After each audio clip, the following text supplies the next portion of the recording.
Hello everyone, my name is Carl. Welcome to my workshop and welcome to my YouTube channel. In this episode we are going to be looking at the rebuild of the Rotax actuator, paying particular attention to the electric motor portion. So without further ado, let's get on with it. Right, we're back on with the actuator again, the Rotax actuator. So what we need to do is to smooth this down. Now that's had a lot longer than the actual cure time it's supposed to have, but it's gone nice and solid. So we've managed to rebuild that face and get rid of all the pits and damage. We didn't really need to, but we've done it now. And so this edge as well, this recess, or rather the locating feature where the other piece goes on, that needs to be smoothed out as well. So what we can do is put this in the lathe and machine it. Probably don't need to really, but we can. Would probably be enough just to sand it down, but we'll put it in the lathe. So that's going to sit nice and flat against the collet nut. What we'll do is, I've got a piece of 15mm stainless steel. That's not really important, it just happens to be what I had. So what we'll do is we'll machine that down to about 11mm, because this is 7/16, this bush in the center of the casting. So we'll machine that down to about 11mm, 11.4, something like that, and then we'll put a thread, an M8 thread on the end of it. We'll machine it down further to 8, put M8 thread on it, so we can pass this over the mandrel that we're going to make, and then the 11mm section will pass through the center and locate it nicely, and then we'll put a little M8 nut on just to keep it all in place, and then we can machine these areas down nice and flush. So we'll take it down to 11.5 to about there,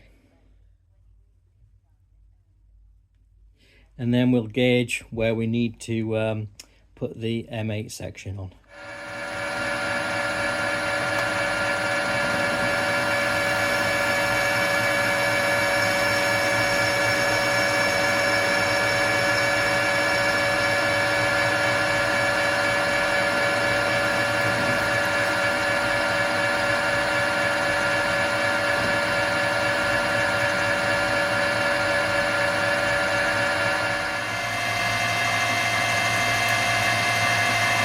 Right, so that's that done. I've just put a file over that edge, so we've got that now. That's a really nice fit on there now. That's perfect. So that's going to sit against the nut, the collet nut, as you can see. What we'll do now is we'll just put a few M8 threads on there. So we'll take that down to 8mm. Let's mark it with the Sharpie when I find it. Right, so yeah, I won't mark it. We'll take that down to 8mm, put a few threads on it, then we can put a washer on and a nut. That'll hold it in place, and then we can machine this face. Right, so I've put an M8 thread on there now. So now we've made this little mandrel, which quite frankly is the least interesting machined thing in Christendom. I can put that on there now, and that fits nicely on there. I can now put a nut and a spring washer to stop it coming undone. Yeah, it's going to be all hands, isn't it, this? Right, let's get a spanner on that.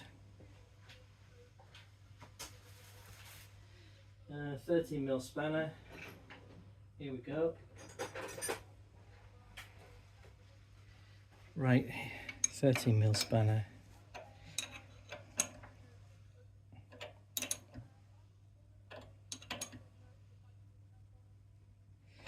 Right, that's got that. Let's see.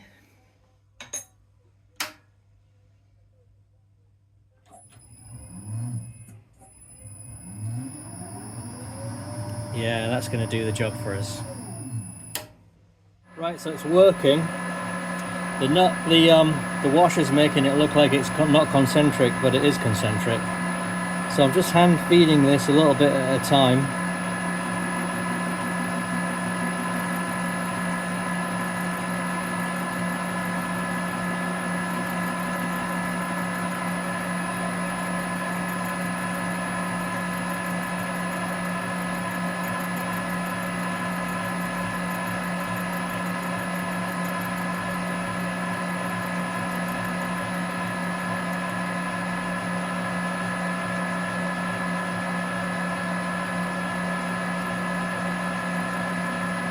So hand feeding it about 0.4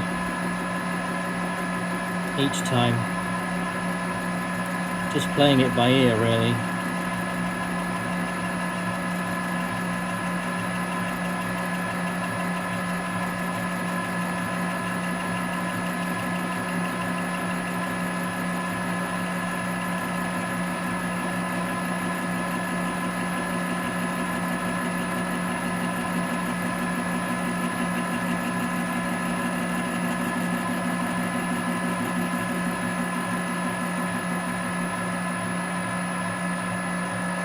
Right, I'm happy with that now. It's flush, and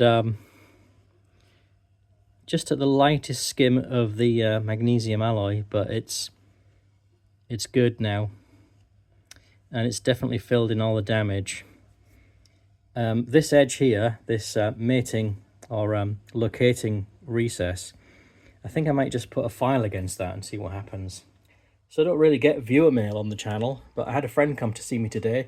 My good friend Andy came over, and he brought some things for me. So he brought me some PCL fittings, airline connections. And as you can see there, look, he brought me this Erbauer nibbler, which he bought this to use because he was doing a conversion on a van to make it into a camper van, and he needed to cut a side panel out of it to make a window. So he bought this for that, and he used it the once and then never needed it again. So he has quite kindly donated it to me, and I don't do much sheet metal work, but I'm sure it'll come in handy. And I know that Erbauer is a kind of a budget make, but they're pretty good. It's pretty good stuff, and I love a budget tool in this workshop. So yeah, that'll come in handy. It's another string to the bow, another weapon in the arsenal, if you like. And also he brought me along this Erbauer 3/8 diameter airline hose, so that'll come in useful as well. We can make up a little you know, extension airline hose if we're working outside, or if we're down at the museum, it'll be useful for that. So we'll make that up into with these fittings, these PCL fittings, we'll make that up into an extension hose. So excellent stuff. Thank you very much, Andy, much appreciated. There you go. Look, just a quick view of the corrosion ravaged actuator components have had their first coat of that nice grey etch primer, and the etch primer in question is Bartoline etch primer, so nothing but the best quality here. Actually, it's made by Tetrasil, so it's not too bad, and it's nice and British. Look at that. So we'll get some black paint on there next. We're going to start putting the Rotax actuator back together, and as you can see on the bench, I have an array of parts. We have new bearings. Everything's cleaned, everything's ready to go. I've painted or primed and painted all the components, the body components, as you can see here, and you'll see all the rest of them in due course. We also have the approved documentation, courtesy of Mr. Scott Bouchard. So it's the Appendix 10 of AP 4343D, and that is Rotax actuator type C5524/2. So this gives us all the information that we need in terms of limits and fits when we put it back together. So we've got new bearings. These are Mini Bia Mitsumi DDR 1350 double Zs. That is a shielded stainless steel miniature bearing. I've started using Japanese bearings exclusively now, well, about 18 months ago, I suppose, on the mill, when I started using Koyo bearings, because I find them to be extremely good value for money, and as all Japanese engineering products, they are of excellent quality. So the first thing we're going to put back together today is this the brush holder section from the rear of the Rotax actuator, the motor portion. So what we have to do first is fit a bearing into here, into this journal. Then we have to fit the brake disc, into which this forked drive section here, or slotted drive section, the armature goes into that.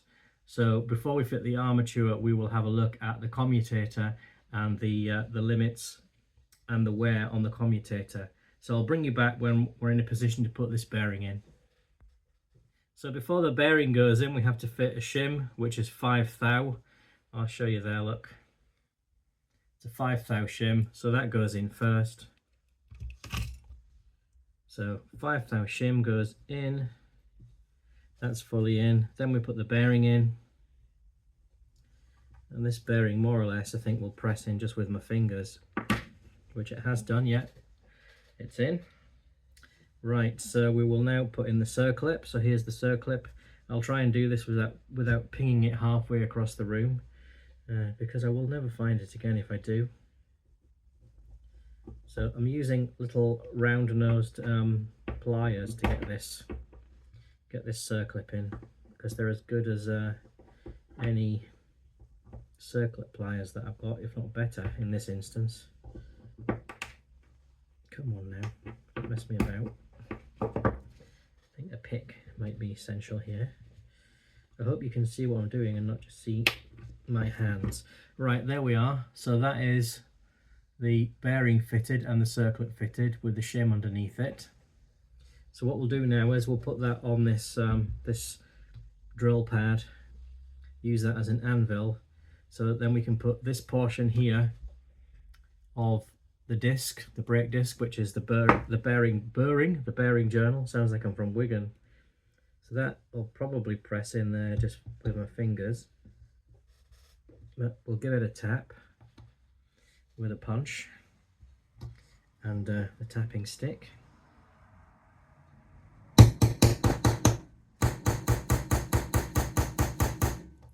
Right, so that's the disc fully home, and as you can see it spins nice and freely. So the next thing we need to do is to insert the armature. So this this fork here, this male fork, is a driving feature, which if you look inside there, I'll zoom in on it for you, look.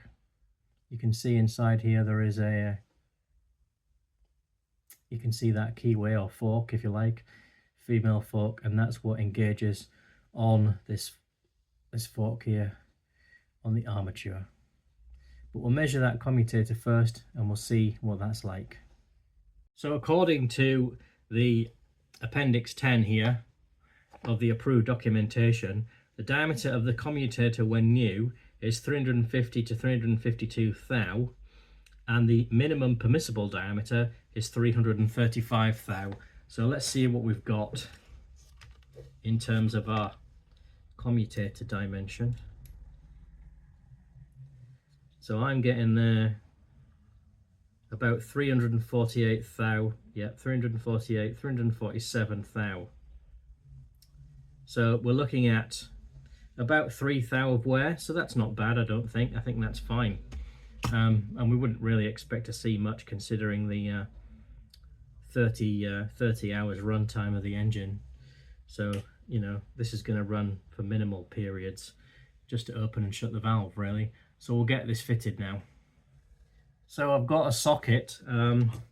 It's a 3/8, just sitting in the central hole of the drill pad.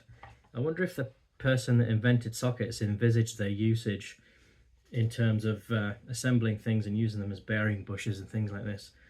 It's amazing, really. And what we'll do is we'll put the disc on top of the socket there, and then we can tap on the end of the armature and drive that in. Perhaps I'll just get a slightly bigger punch. So that will now drive the female blade, if you like, into the fork of the disc, in the brake disc, thereby creating a stable, solid driving feature.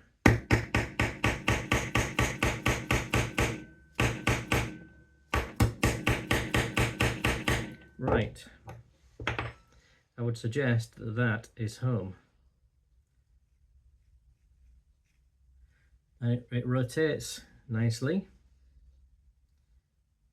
and I can see the hole is out of the end there for the tiniest split pin in the world, and the armature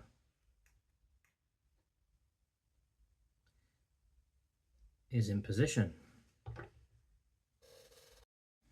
So that's the armature in now, and slight confession, I had to take it all apart again and put another, I think it was a 1.5 thou shim in there, because there was a little bit of backwards and forwards headache, which I've now managed to get rid of. But that's spinning nicely. Obviously it's only in the one bearing, but the armature is fully in. I can see the commutator in there, ready to have the brushes fitted, but we'll put the brushes in later on.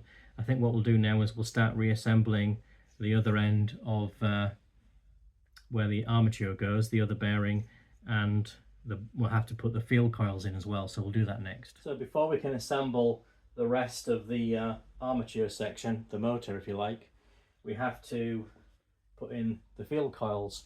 And as you can see, I've got a vise inside a vise, and I'm going to solder new wires onto these field coils. Now, if you were with me today in here, you'd be able to tell by the aroma, shall we say, that this is proper solder. None of your lead-free, health and safety compliant, eco-friendly rubbish here. This is the real deal. I've had these wire strippers for a long time now. As you can tell, they've seen a few wars, and this is actual aircraft wiring that I'm using, or aircraft grade. So we're using the right stuff. Well, we've got the new leads soldered onto the field coils now. That's one, that's the other one, look. That's a left-hand one. So as you can see on this right-hand one, I've also looped a piece of cable through that little clip there, and what that is, that's going to be the ground cable in the end. So these two pass up through the top of the field coil assembly and through, where's it gone? Yeah, there it is. Through the brush holder, and then they go on to the they get soldered to the brake pack solenoid on the what we've euphemistically referred to as the soldered joint, and then this one here ends up going to the other side of the armature. So one set of brushes is connected to the brake pack solenoid and the other side is connected to ground. So we'll get these fitted now into the field coil housing.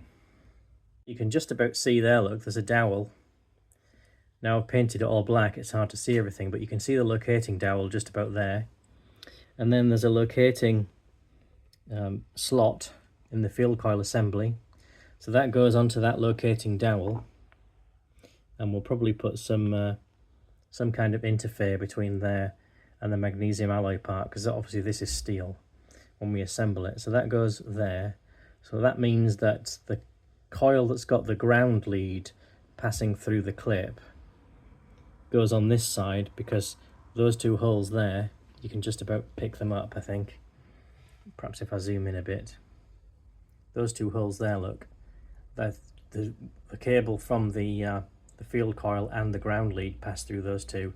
And on the other side, there's only one hole, because only one cable has to pass through that side. You'll remember last time, these little screws, little countersunk screws, they were staked to lock them. But this time, we're just going to use Loctite 222, so low strength thread locker. So just put a little dot using this pipe cleaner here as an applicator. We'll just put a little dot of 222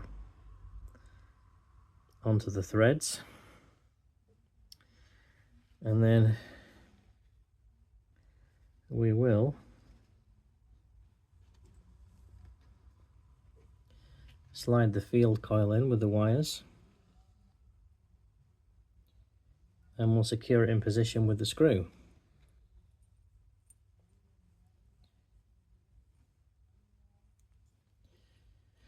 So that one goes there, like that. You remember last time, it was the little screwdriver bit that saved the day, that enabled us to get enough purchase on these things. This one here. So we'll use it again to put them back in.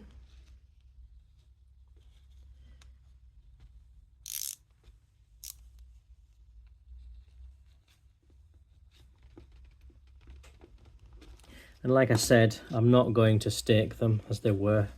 The Loctite will do the job. So I'll get the other one, and you've seen what it's like now, so you don't need to see me do the other one.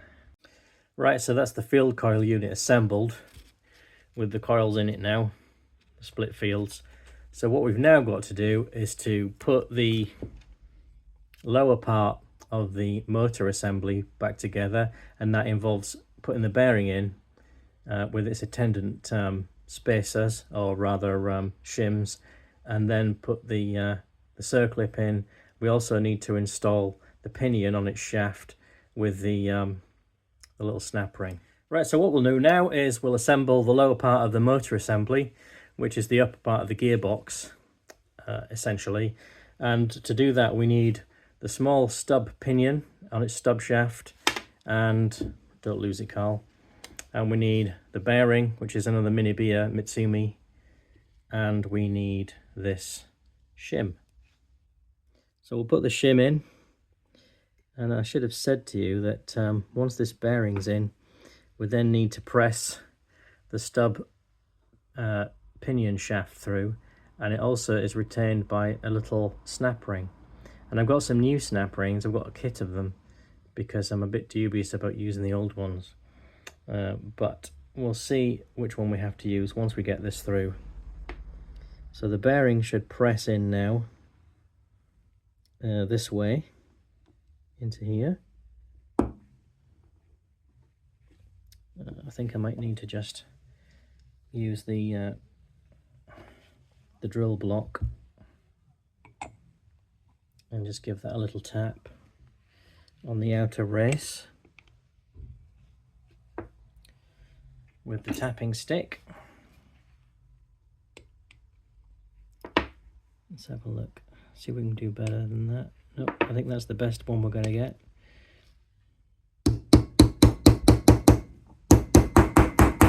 Right, that's fully home.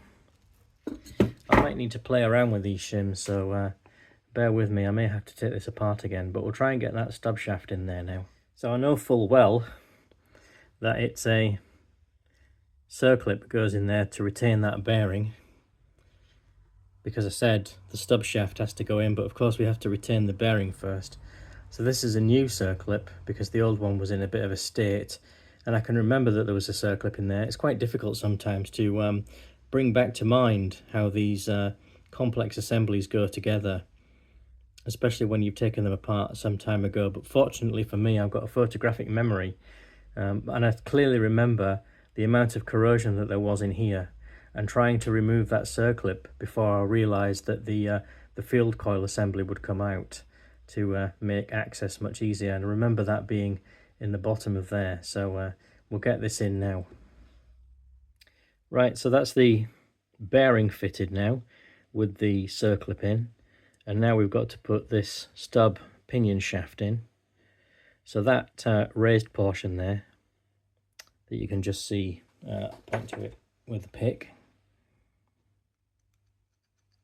that just bears against the inner race here, and that gives us our clearance between the bottom of the pinion,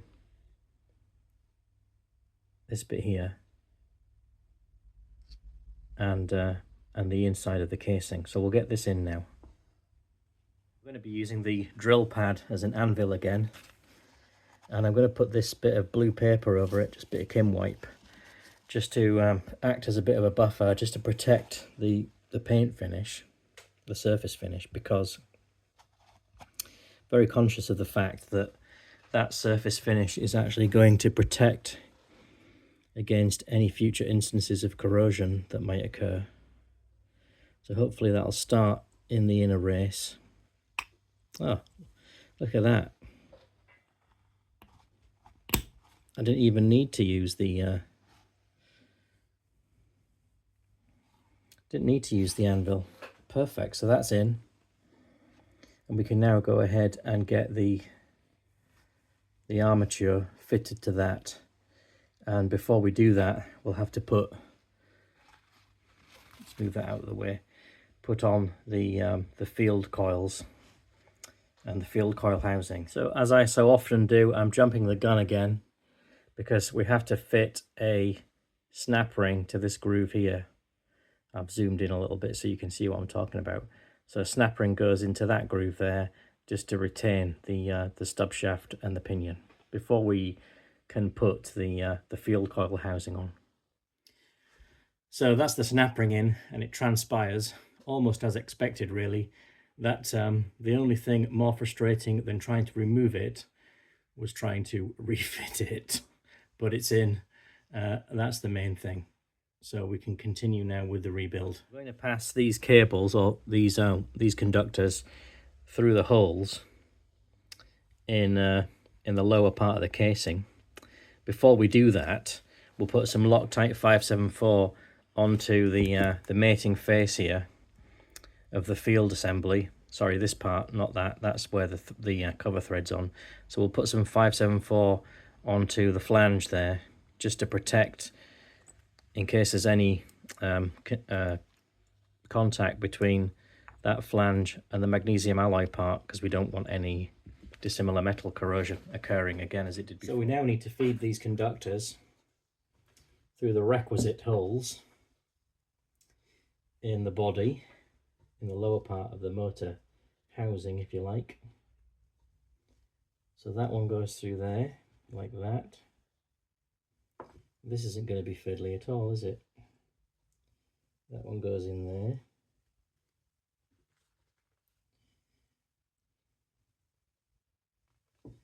Let's just sit that on there for the time being, like that. I'll tell you what, let's not. We'll just put it on the bench. Right. I don't know what I was trying to achieve there. And then that one goes through there. Yep, that's right. So now we can feed them in, making sure we're on camera, and at the same time we'll get that lined up with the dowel. Is it lined up with the dowel? I think it is. Yeah, it is. Just paint stopping it really now. Squeeze these together.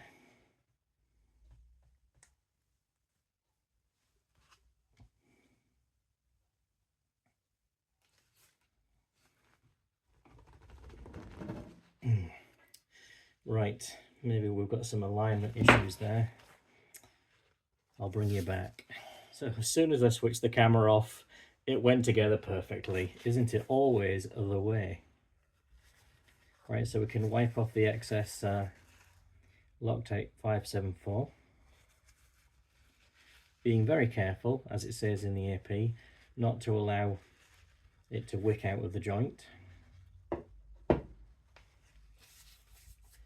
Okay, so the next part is to assemble the brush holder with the armature into the main part of the motor. So the armature goes into the field coil housing.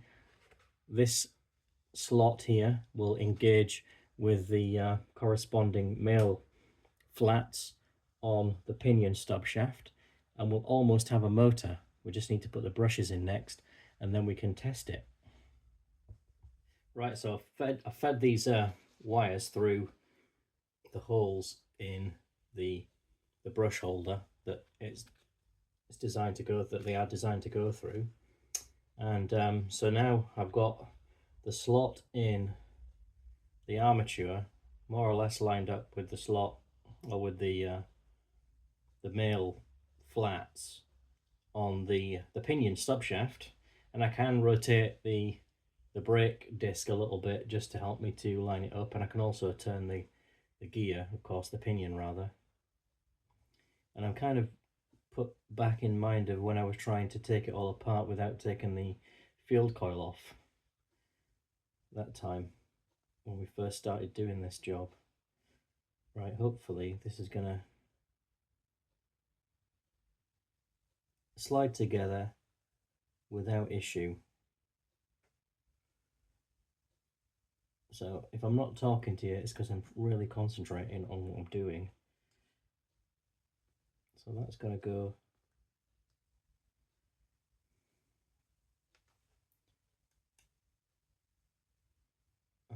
for some reason that armature does not want to go in there. I'm just wondering if it's worth stripping this brush holder down and putting the armature in first and then building the brush holder up on the top, if you know what I mean.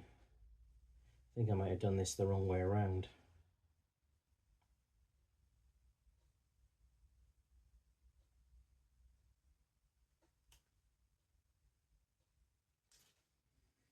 Can I see that? Nope. Yeah, I think that's what I'm going to do. I think I'm going to strip this brush holder down again. One more go, I think, and then we'll look at stripping it down. I'm just wondering if there's a burr on the end of that shaft as well. Just the tiniest little burr would be enough to stop that going in.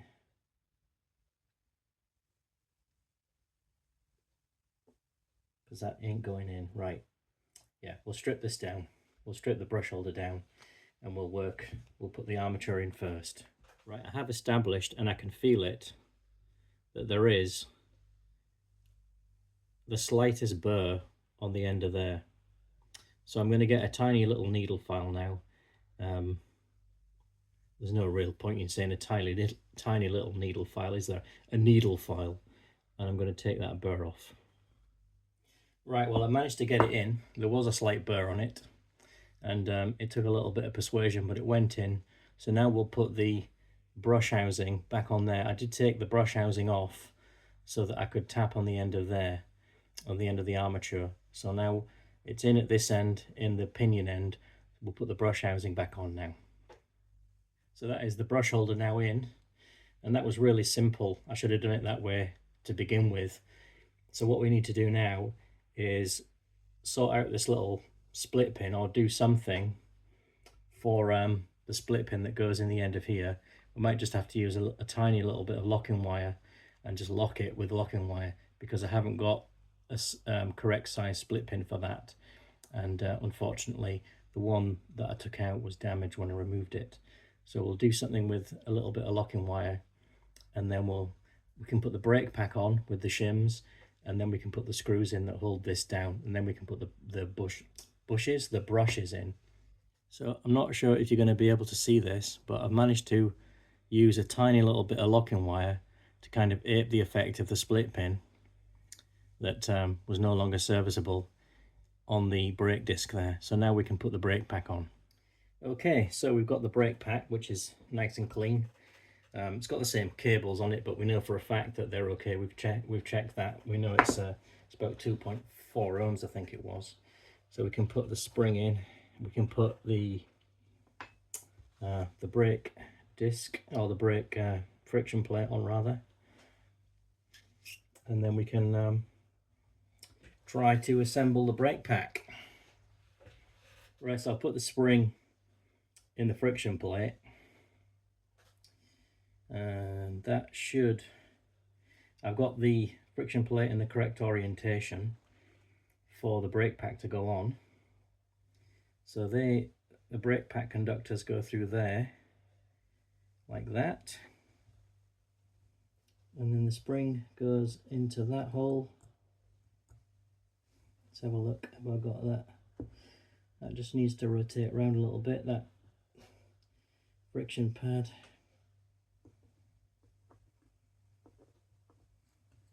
Right.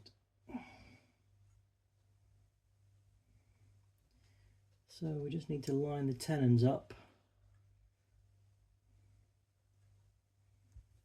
which appears to be easier said than done. We'll get there.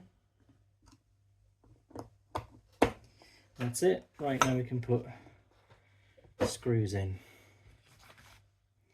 And I have got this in the correct orientation, I think. He says. Famous last words, of course.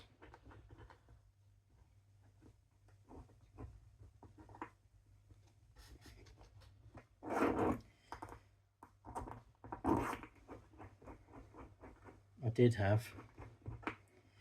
Right, I'll bring you back. So that's the brake pack on, and I can't turn the motor And I was a little bit concerned about that, but then I thought the brake's on, so hopefully the brake will come off and the motor will turn. So now we're going to put the brushes in.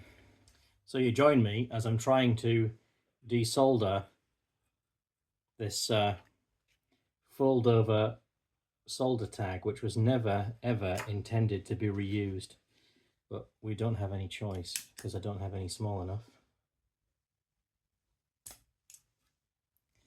But I think I'm there. When I say folded over, what I mean is it's hard for you to see from there, but they've actually bent that over the wire and then soldered it. So let's see if we can get it apart now. I'll bring you back. Okay, so did you notice the deliberate mistake that I threw in just to, you know, see if you were watching properly? I put the brake pack together and I forgot to put the shims in. What a moron. Right, we'll take the brake pack off again and we'll put the shims in this time. So we're going to put the brushes in now. I've desoldered those little eyelets. You can't really see them, but that's one of them there. It's kind of on the screw. So the screw has a washer, and then, well, no it doesn't. It has a spring washer, then a washer, then the tab, the solder tab. And now we've got to try and get the spring in without losing it. These brushes are 0.224 they measure, and 0.226 is what they are new, according to the Book of Words. And also, according to the same Book of Words, they're allowed to be 0.126. So they're pretty good. They've got about 2 thou of wear on them, which actually is the same as the commutator. I don't know, I'd have thought the commutator would, you know, the brushes would wear first, but they seem to be about the same. But there you go. Right, I think I'm gonna try and oh dear, that's no good. Right, the spring's fallen out already, but we haven't lost it, so that's a good thing. Just poke the brush back in. Hopefully in that rostrum position you can see what I'm doing a little bit better. Right, that's the spring in. Now I need a decent screwdriver for this, and I think this red handled one is the bunny. Yes it is. So if I get that, the little brass, hopefully you can see what I'm doing. My horrible huge hands in the way. Yeah, right, every time I move that it lifts the brush out, which of course lifts out the spring.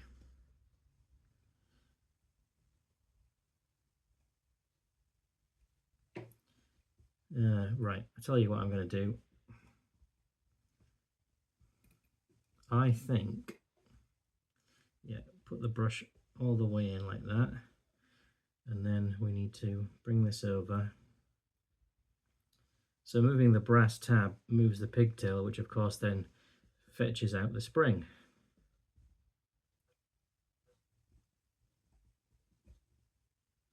Right, that's it, I think. Yep, it is. So let's get the screw in. I'm very aware that you can just see my hands and nothing else, but it's like brain surgery.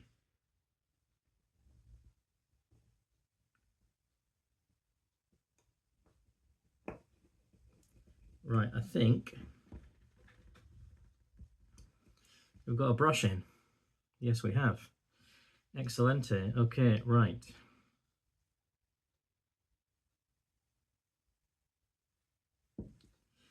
I shall do the other one and bring you back. That's both brushes in. I'm now going to attempt to wire lock the brush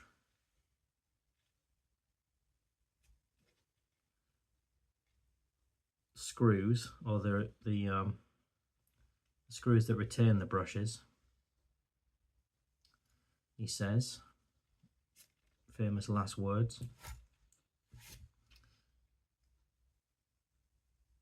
Incidentally, if you've noticed while I've been doing this job that words fail me, I get halfway through a sentence and I just stop talking, it's because I'm concentrating so hard on what I'm doing that I just can't speak at the same time. I am a bear of little brain. Right, I need something to get that out of there. So poke this wire through and try and then retrieve it out the other side when there's not much room. Aha. Can we do it that way? No. Tweezers, tweezers. Where are the oh, there they are. Right, tweezer it. Getting somewhere now, I think. Or maybe not. Oh yeah, we are. Yeah, it's getting somewhere now. Here we go. Right, there's the wire through. You probably can't even see what I'm doing, can you? Small pliers. There is the locking wire that we're going to use to lock this screw with. So what I'll do is, there's going to be a bit of swearing, so I'm going to bring you back when Right, so I've managed to wire lock those bolts that hold the brushes in place, as you can see, and now we can solder some wires on and actually do some connections. Right, well, we are getting on pretty well at the minute with this thing. So we're going to be making the connection soon, as I've said. So we're kind of in a position now to do the first stage check. And what we're going to do is measure the resistance through the wires of the windings and the brake and just make sure that everything's as it should be. So on the whiteboard, I've drawn the circuit diagram and I've lifted it directly. As you can see, I've written up there from AP 4343D Appendix 10. So that is the book of words basically down there, courtesy of Mr. Scott Bouchard. So you can see there, look, we've got the two field coils, clockwise and anti-clockwise. They're connected together and joined onto the brake. So the brake then goes to one side of the armature through the brush, and then the other side of the armature, the other brush, is connected to the ground line, which is A. We haven't got the micro switches fitted yet. We'll sort them out when we get onto the gearbox section. But what I want to do now is measure the resistance of those field coils through the wires that we've already got fitted. So they should be 2.5 ohms each, and the brake should be 2.5 ohms as well. And obviously the other wire, which is A, that should just be minimal ohms because it's just a piece of wire. So we'll do that now. Okay, so we've got the meter across one of the field coils, and you can see there we've got 2.2 ohms, so I'm happy with that. So we'll reconfigure the Wago now for the next one. Okay, so the Wago's on the second field coil now, and you can see again we've got 2.2 ohms, so I'm happy with that. And we're now connected up to the ground wire, which was A in the diagram on the whiteboard and in the book of words. And that is reading 0.1 ohm. So we've got continuity through to that as well. So that's all good. We've got both field coils and we've got the ground wire running through. So now let's check the brake coil. Right, so I've stripped the wiring on the brake coil. The conductors are really short, so it's hard to get the Wago on. So I'm just going to hold the probes on. And we've got 2.4 ohms, which is perfect. So that's everything working, or everything has continuity. So the soldering iron's warming up, you can see it there, look. So while we're waiting for that to happen, I'll show you what we're going to do. So this is the ground lead, or A, as it is on the diagram up there. And I've got that black sleeve on it. That black sleeve is denoting that it's a ground. I don't have any thin blue sleeving, and it really doesn't matter. We're not going for airworthiness. It doesn't have to be exactly as the AP says. And they did use different colours in some of the other actuators. But that black sleeve denotes the ground. So that one is going to get soldered onto that solder tab there, because one side of the ground, or the ground side, goes directly to one of the brushes. So that's going to go onto that one. And then if I rotate the actuator around without losing the black sleeve, we've then got the other two field windings come up here. So two of those are going to get connected to one side of the brake pack in the much vaunted solder joint, which you can see that dot there, look, between the two fields and the brake pack coil. That's the solder joint. So that will form the solder joint, and then the other side of the brake coil goes to the other brush on the armature, as we can see on the diagram. So that's what we're going to be doing in the next few minutes once the soldering iron has come up to temperature. So I'm about to make the first connection, which is I am going to solder the brake pack coil, one side of the brake pack coil rather, to one of the brushes.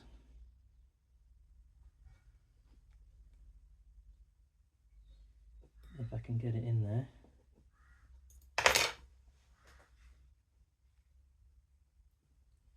Which I think I can. Just need something to hold it with, really, don't I?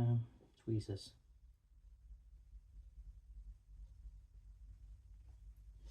Here we go. Right, they're both tinned. So it should just take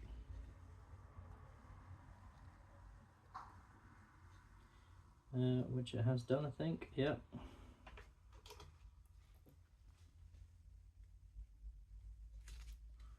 Right. So that's one connection made. That's the brake pack connected to one side. Right, so I'm about to solder the last wire on. This is the ground lead. So I've tinned the tag, I've tinned the end of the conductor, so they should just take, as I burn my finger, that's it taken. And just putting the soldering iron next to the heat shrink sleeve so it shrinks it, which it is doing. That's perfect.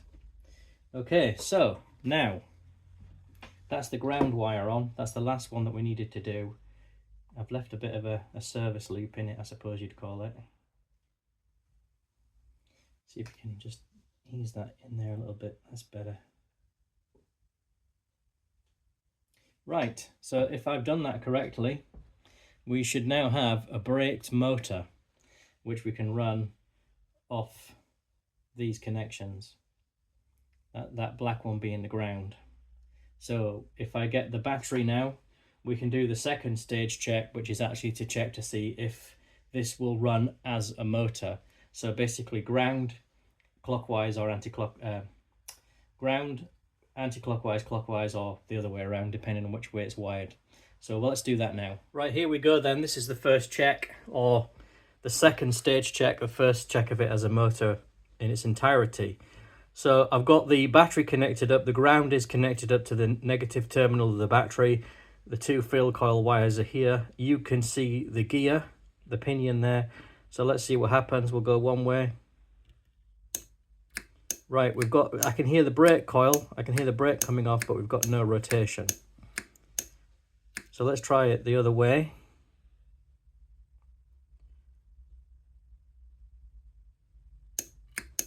Same again, the brake's coming off, but there's no rotation.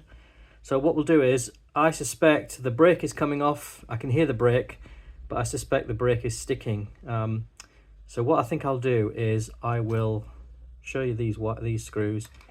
Let's back these screws off and see if we can get the armature to rotate. So we'll do that now. Right, so I've backed off the screws and we've got rotation. And you can hear the brake coming on. And look how quickly that stops, so we know the brake's working. So as you look at that, it's going anti-clockwise. Let's try the other one and see if it goes clock.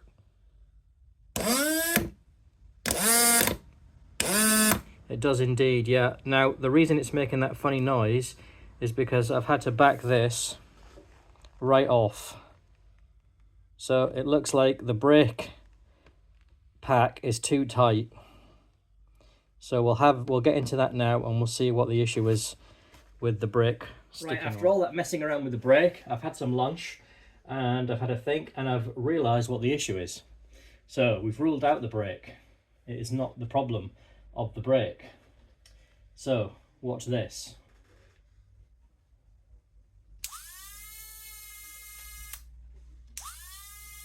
It's working.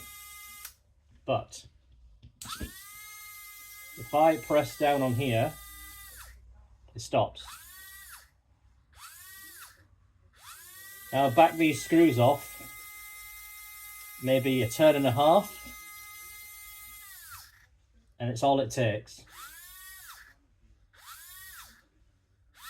Now, I have established that gap there, or that measurement that I'm pushing it down there, is about 12 thou. So I think I'm going to need to take this apart again and remove one of the shims from this end here of the bearing at this top end of the the brush holder, because this is obviously all too long, and when it's getting compressed down by the screws. I mean, I can show you what I'm talking about. If I put that back on again, look, and I just tighten these up progressively, it's like a throttle. So it's jamming up the motor because of this being compressing the bearing too much. So we're going to have to, unfortunately, remove the brush holder again. So I've had some lunch, I'm fortified, so we'll get on with that now. Right, so we finally got to the bottom of it, and what it turns out is that the armature wasn't fully home. So basically the whole unit was slightly longer, so when we were compressing it in with the screws, it was binding up the bearings. It was nothing to do with the shims in this end, in the brush end, or anywhere else. It was purely down to the fact that this armature wasn't fully home, and it is now. So we're going to reassemble it, and we should get lucky this time. Right, that's the brush housing back on, and with me pressing on it now, I can rotate that absolutely freely. So I think we're onto a winner. Right, that's everything internal wire locked that needs to be. We've got the brushes in and also wire locked. So let's get these conductors soldered back on. So first of all, it is the one from the brake pack onto the brush.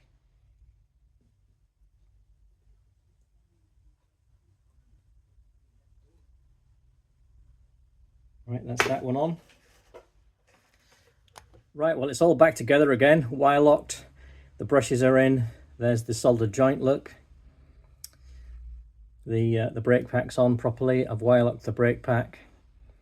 There is the ground connection going onto the brush there, look.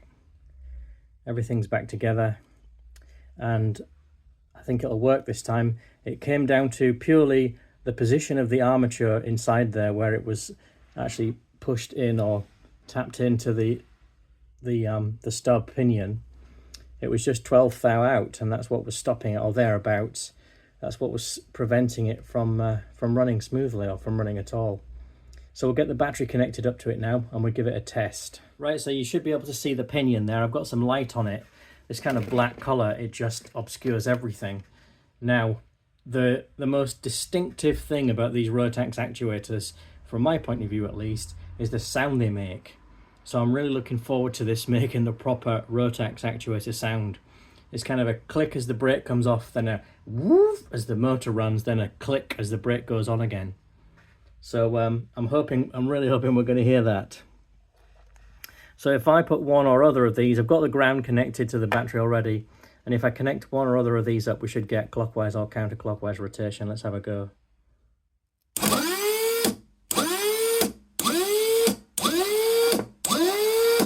Yeah, so that's going counterclock as you look at it, and it's doing the right noise.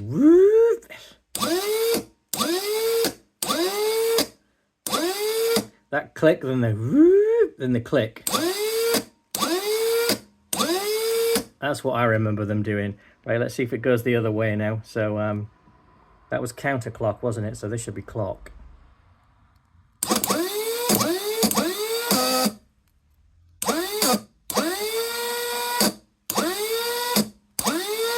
Yep, that's clock.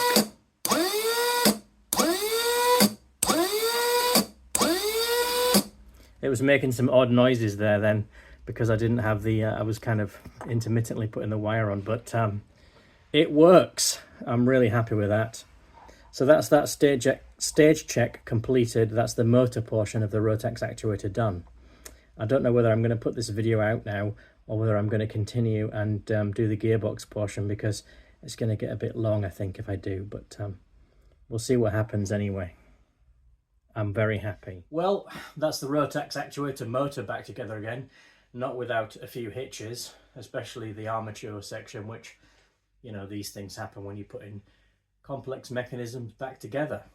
So The next part will be looking at rebuilding the gearbox, and we have to come up with a solution for those damaged limit switches. So we have to get some micro switches to fit inside the housing in some way, which we will do. So stay tuned for the next one. Thank you very much for subscribing to my channel. Thank you very much for your interest. And if you're not subscribed, please do so, because we've got a lot more interesting work to do with the gas turbine engine and with the milling machine as well. If you are subscribed, thank you very much for tuning in and for joining me in my workshop. I really do enjoy having you in here with me and sharing the work that I do in here with you as well.